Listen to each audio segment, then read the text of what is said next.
Welcome back, and you're still watching Nile Cruise on Nile TV International, and joining us now is Dr. Mohamed Foad. He is an economic expert as well as a parliament member representing the Umraniya district. Well, the parliamentary elections have been the third step of the roadmap that has been achieved in 2015. The roadmap was approved by Egyptians on July 3rd, 2013, and that determines Egypt's future roadmap included preparing a new constitution for the country, which was approved in January 2013, holding the presidential elections in June 2014 and the parliamentary elections on October 17th and 18th, 2015. The elected parliament is entrusted with the task of reviewing the laws that were passed while a parliament was not in session. Joining me now is Dr. Mohamed Foad. Dr. Mohamed, welcome with us. Thank you very much. Well, first of all, I'd like to ask you about your observations on the elections you participated in. I believe it was a very fair process. It's been observed by international agencies as well as by the Egyptian judiciary system. The outcome also has been fascinating in terms of the diversity that this parliament has brought to us. Yes. Now, for the Umraniya area itself, how was the competition at your own district? All the competition in the individual system, it was a stiff competition because what you'd expect in such elections is that it's on the individual system. There are many participants, there are many candidates. Candidates are trying to reach out to people, canvassing, doing visits, holding shows, distributing flyers, trying to communicate. So it's a stiff, tough competition. However, it's interesting, as I don't see it usually as being a competition per se, but it's rather an attempt to reach out to people. And I believe that the success depends on how well can you reach out and convince the public of your ideas. Now, once the parliament is in session, what will be the first topic you plan to discuss? There are several topics that need to be discussed. First, we have several laws which have been passed during the time of ex-president, President Adli Mansour, and the current President Abdel Fattah al-Sisi.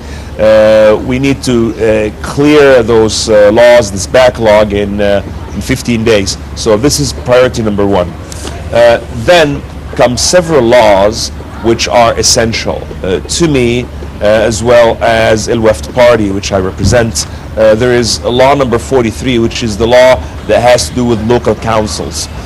Because in order to have a parliament member who is predominantly concerned with the general welfare of the society, you have to have functioning councils. The current local councils law does not give the local council the ability to function independently. So this will be one of the laws one of the first laws which we want to push forward, because it's going to give MPs the time and the focus needed in order to influence public policy. Now, as a parliament member, your evaluation of this year's women's participation? I believe it's the best ever. I mean, currently we have about 15% women participant without the appointments. We have about 73, I think the number is, women candidates which have successfully made it. Traditionally, the president has to do 28 appointments. Traditionally, 50%, 14 will be of women MPs. So we're nearing 90 in the number, and it's an unprecedented event. I think it's fascinating because we have to have a culture of involvement and diversity. And aside from the woman involvement, if you look generally, you have almost the same number of people who are below the age of 45. You have the median age of the parliament, which is 55 years old. So you have a relatively younger parliament than all the previous parliament. Lots of good qualifications around. So I have to say I'm optimistic. What are the challenges you're expecting? I think one of the major challenges that you'd expect is the actual smooth functioning of the parliament. You have a parliament with quite a sizable membership. You have 594 MPs when it's all said and done. So maintaining the order, getting discussions to flow in the right place, and as we have mentioned earlier, we talked about the backlog of the laws that need to be approved. We need to have a smooth process in order to discuss 300 and some laws in 15 days. So getting the order and the house rules is going to be the first challenge of this parliament. Now, as an economic expert, your evaluation of Egypt's economic situation this year? I believe, if we're talking about the overall macro level, looks like we're set to hit a 4% growth rate. I think it's been okay in terms of the economic recovery, because we are on the verge of an economic recovery. The observations that we have to put in terms of what's left. First, the budget deficit.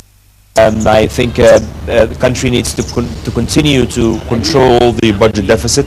Second, we need to have what's known as structural changes or structural reforms to the budget, because Egypt budget is historically made of 3 quarters.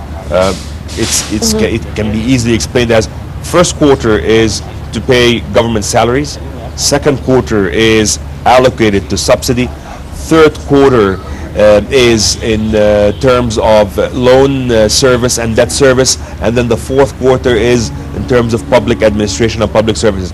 Now we need that to go further into creating more general reforms. We've started this with oil subsidies in 2014. We need to continue going in this path. Now, third comes inflation. Now we're running at a very high inflation rate. Predominantly, this has been attributed to the foreign exchange. Fourth, another problem which is on the way to be resolved is the problem with the energy. A lot of the energy-intensive industries are suffering from the lack of energy, and because this summer the government has successfully managed to steer away from the blackouts which we've experienced in 2013 and 2014, but this has come at load balancing between industrial electricity and house or residential electricity. So the power or the energy challenge is another one which the country is about to tackle, and we're going to come to discuss this later with some of the deals which the country has made. And then fifth comes the foreign exchange.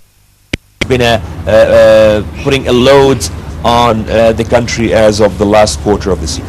Yes, you mentioned the deals that Egypt has made, and that brings us to some of the deals, like for instance the Russian-Egyptian deal concerning the nuclear power station. Would you talk to us about some of these deals, please? Correct. As to come to talk about energy, and energy is no doubt is one of the biggest challenges in Egypt now and in the coming 15 years. We are basically, what we're looking for is to increase the output of energy production, because you have a growing population as well as growing needs for power. So we've been tackling this on 3 fronts. First, in the economic conference, there is the big exploration deal for natural gas valued at $15 billion, which has been inked earlier this year, and this is basically for natural gas. Second, there is the deal for the two power stations, which been inked with a premier German power production company, and then third comes Egypt venturing into nuclear power production, and the deal which been inked with Russia to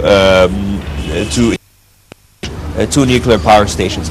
Then fourth comes also Egypt's venturing into renewable energy